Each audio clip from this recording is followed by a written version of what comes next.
Adilabad collectorate ఎదురుగా రైతులు సత్యాగ్రహం దీక్ష నిర్వహించారు. ఈ సందర్భంగా వారు మాట్లాడుతూ కాంగ్రెస్ ప్రభుత్వం రైతులకు ఇచ్చిన హామీలు 2 లక్షల రుణమాఫీ, తెలంగాణలో ఫసల్ బీమా యోజన అమలు, రైతు బంధు, అకాల వర్షాల వల్ల నష్టపోయిన వారిని ఆదుకోవాలని కలెక్టరేట్ ఎదుట దీక్ష శిబిరంలో రైతుల తరపున బీజేపీ అధ్యక్షులు బ్రహ్మానందం పాల్గొని మాట్లాడారు. ఇచ్చిన హామీలను నెరవేర్చి రైతులని ఆదుకోవాలని భారతీయ జనతా పార్టీ ఆదిలాబాద్ తరపున జిల్లా అధ్యక్షులు బ్రహ్మానందం డిమాండ్ చేశారు.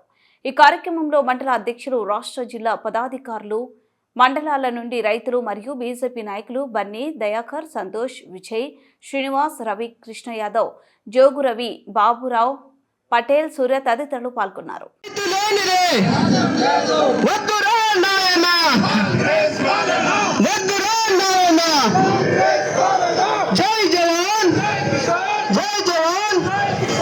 రైతుల 2 లక్షల రుణమాఫీ వెంటనే, రైతుల 2 లక్షల రుణమాఫీ వెంటనే, ఫసల్ బీమాను వెంటనే, పంటల వల్ల నష్టపోయిన రైతులకు ఫసల్ బీమాను వెంటనే, పంటల వల్ల నష్టపోయిన రైతులకు ఫసల్ బీమాను వెంటనే.